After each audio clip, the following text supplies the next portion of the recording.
Hello everybody, my name is Miranda. Today I will be teaching you all about ALS. ALS is also known as Lou Gehrig's disease. He was a famous baseball player who was diagnosed with this disease. Another famous person who recently passed with this disease is Stephen Hawking. I'm first going to start by letting you know what this disease is.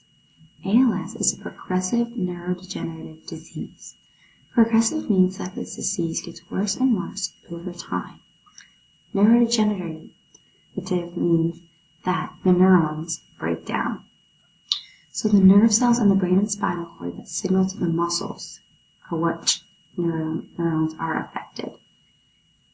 So the motor neurons have your movements. They tell your body how to move. So as they degenerate, they die and can no longer do voluntary movements. If you break down ALS, I can give you the definition. A stands for amyotrophic, L stands for lateral, and S stands for sclerosis. The A in amyotrophic means no. Myo means muscle, and trophic means nourishment. So the first word is saying there's no muscle nourishment. Lateral is the area of the spinal cord that the neurons travel through, and sclerosis is hardening. So those neurons harden and die and can no longer send the signal. Here's a picture of a healthy motor neuron versus an ALS motor neuron. It is hardened and it can no longer send the signals to the muscle. There are two different types of ALS. The most common kind is sporadic ALS. This affects 90 to 95% of patients with ALS, so the most common kind. This is the kind that just happens. Don't really know why, you just get it. The other type is familial ALS, which is 5 to 10% of all the cases. This means it was passed down through genetics. There's 50% chance that a parent will pass ALS down to their offsprings. The only known risk factor that we know for ALS is that military veterans are 2 times more likely to be affected. Diagnosing this disease is very, very hard. One reason, this disease progresses very differently for everyone. Some people can lose function in their feet first, some can lose function in their hand first, some can lose speech first. It progresses differently for everyone, and the symptoms that start are sometimes everyday symptoms. Like just weakness, cramps, you might just think you're tired. There are many tests that one has to go through to get diagnosed. It could take years, months to years. As you can see this chart, the most common time between your onset and diagnosis is 12 to 18 months, which is about a year, a little bit more. That is the most common time period. The average lifespan that you will live post getting diagnosed is 2 to 5 years. However, it can be even shorter and it can be even longer. There are some cases where people can live 10 years after they are diagnosed. There are, on average, 20,000 Americans that have ALS at a given time. There's 750,000 cases around the world. Back in just the U.S., there are 5,000 diagnosed each year. It is greater in men than women. 60% are men. 93% are Caucasian. Most cases develop between the ages of 40 to 70, with the average being about 55 years. This chart below, as you can see, the highest numbers are between 50 and 80. There are 4 drugs approved by the FDA to treat ALS. Veloce, Miranda, Radicava, and Tiglatic. Riluzole is the most common. It prolongs life by about 2 to 3 months by delaying ventilator dependence. It, however, does not relieve any symptoms. So ALS patients usually die because their breathing muscles get affected. So they can no longer breathe and they need to go on a ventilator. And that is how they die. So by delaying this by 2 to 3 months, you can be more functional living for 2 to 3 more months. But that's it. Doctors can prescribe medicine to help relieve symptoms depending on the person. So that can be pain, they can provide pain, any weaknesses that would be provided by their doctor. Exercise and ALS. So, there is not too much research about this because we don't really know why ALS happens. Because remember, most of the cases are sporadic and not familial. So, with doing exercise, patients should only be doing light to moderate intensity exercise. They can do aerobic exercise and strength exercise. You do not want to be doing high-intensity exercise. That can accelerate your progression of your weakness and shorten your lifespan. A good aerobic exercise for someone with ALS is going on the cycle ergometer or treadmill. They should not be going above 70% of their max heart rate. They can do this for 10 to 20 minutes, 3 times a week, just to keep up their aerobic capacity. Another really good aerobic exercise that ALS patients like to do is aquatherapy, swimming in the pool. That is really good for them and their whole body.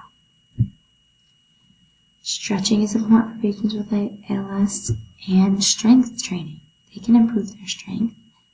Just keep it at a light load, 3 sets of 10, give them long rest in between. The only important thing to remember is they should not be lifting any muscle area that is already weakened from their disease. That is important. If the muscles are already weak, they are already starting to die. So you don't want to be working those. A good thing to also remember with ALS patients is they need to stop when they feel fatigue. They should never be trying to push themselves past fatigue. They need to stop and listen to their bodies. You also do not want them to be sore the next day. Soreness is broken down muscle tissue. You don't want to be breaking down muscle tissue that is dying because it won't be able to replenish itself. So this will also progress the weakness of the disease and shorten your lifespan again. Overall, exercise in ALS patients improves health and their sense of well-being, their appearance, their social life, and reduces depression.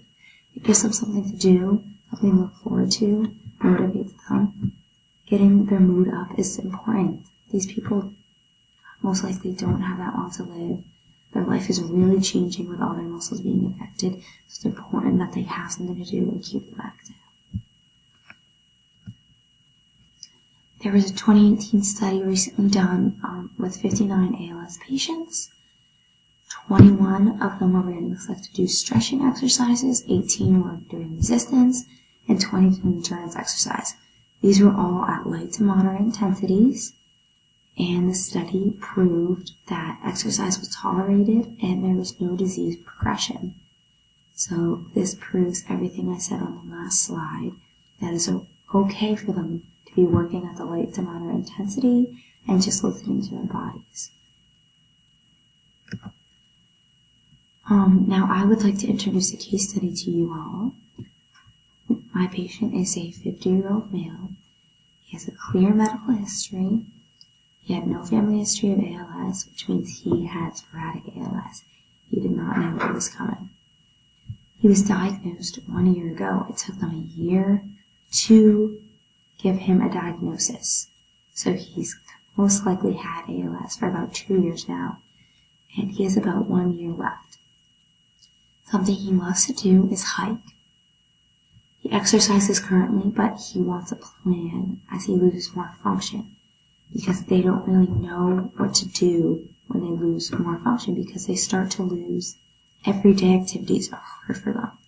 So he wants to get a specific exercise plan for him to keep going throughout his progression. His current symptoms are a loss of muscle in his upper back and neck, and his speech is getting harder and harder for him. His arms are starting to weaken. That's the next thing that will probably be gone for him.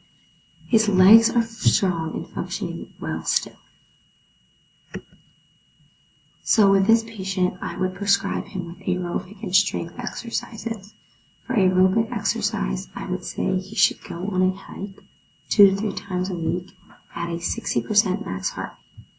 So keep it at a pace he can do easily, and he should hike for about 20 to 30 minutes.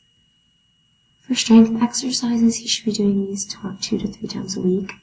Legs, he can do his body weight because his legs are doing well. If he wants to add weight, he can, but his arms are weakening, so if he's doing, he shouldn't be holding weight in his arms.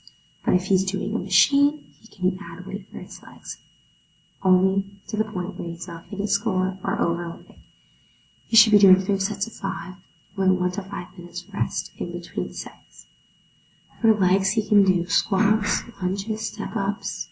Arms, he can do biceps curls, front raises, not too much because, again, his back is already affected. He's a little hunched over, so you want to keep it just within the arms. He can also do fine muscle exercises, like stuff with his fingers and toes, like picking up marbles, practicing writing. It's really important to keep the whole body moving because those muscles you want to keep strong before they get affected.